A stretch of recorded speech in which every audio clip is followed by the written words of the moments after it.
If a layout feels cinematic, it's usually because the depth and spacing were handled correctly.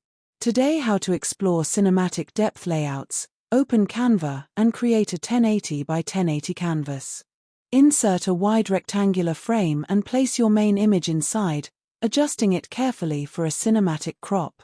Duplicate the frame multiple times, enlarging each layer slightly while lowering opacity to build soft depth behind the image. Add one smaller frame overlapping the composition for visual contrast. Select the background and apply a dark muted gradient or moody neutral tone. Add subtle shadow and blur effects to enhance realism naturally. Use position tools to manage stacking order